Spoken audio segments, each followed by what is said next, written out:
I have seen things the president has put on his Twitter account actually have a real-world impact. President Trump now raising that temperature in a fiery tweet. Mr. Trump lashing out after Kim Jong-un bragged that the U.S. is within range of a North Korean strike. Say, what's it take to get banned by Twitter these days? Lewd harassment? Yeah. Violent threats? Check. Personal attacks on specific people? Oh yeah. But do these rules apply to everyone? No, of course not, dummies. How could you possibly think the terms of service apply to every person who agrees to them? We're doomed.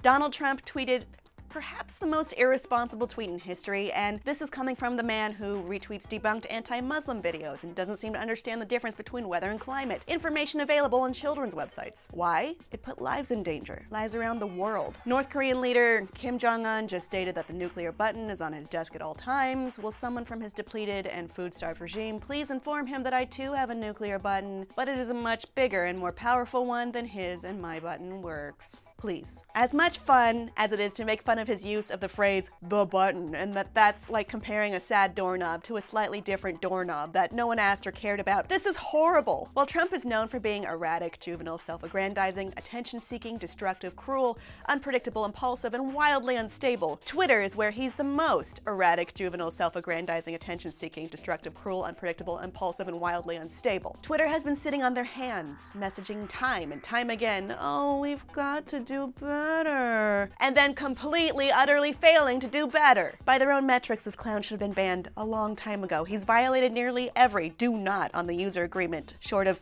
misuse of verified badges. Twitter sure is good at handing out verified badges to neo-Nazis. I want to debunk the freedom of speech arguments for keeping Trump on Twitter. Freedom of speech gives you impunity from the government suppressing your speech. It's not a license to say whatever belligerent BS you want without repercussion. Anyone who's ever argued with someone stupid on the internet could tell you that. Furthermore, the wording is clear that Congress shall make no laws forbidding free speech. Twitter isn't Congress, it's a private company. Actually, it's more like any common building, a bar, a store, a library, a family restaurant, and Trump is a hostile, aggressive drunk, getting in people's faces, scaring them, threatening them, calling them sexist and racist epithets, and generally polluting the common meeting area and ruining it for everyone. Only now with this latest tweet, he's become more like a drunk who pulls out a gun and challenges another drunken patron to a fight, putting all of us bystanders at risk of becoming unwitting victims of his lunacy. The business owner would be obligated to kick him out to preserve safety and to avoid liability for any collateral damage he causes. Twitter, I hold you liable for collateral damage. Free speech is great and serves an important purpose, but it's not a license to say whatever you want, whenever you want, wherever you want. There are well-established constitutional limits on free speech, and those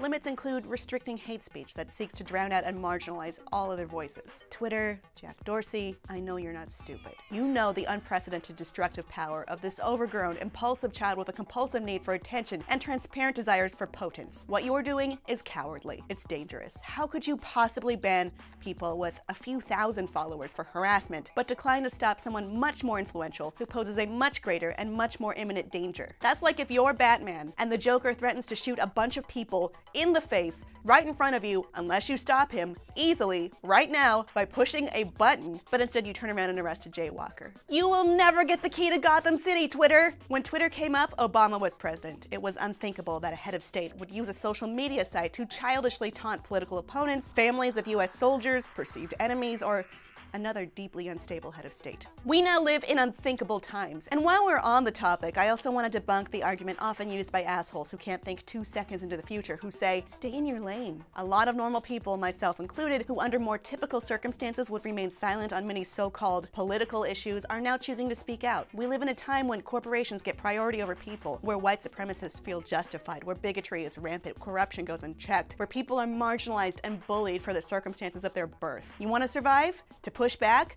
Change lanes. If a reality star, multiple times over bankrupt businessman, twice divorced nincompoop with no political experience can be elected president, then normal, upstanding Americans can stand up and declare, this is wrong, this is not normal, and we deserve basic safety and fairness and justice. Twitter, you're late. Time to change lanes.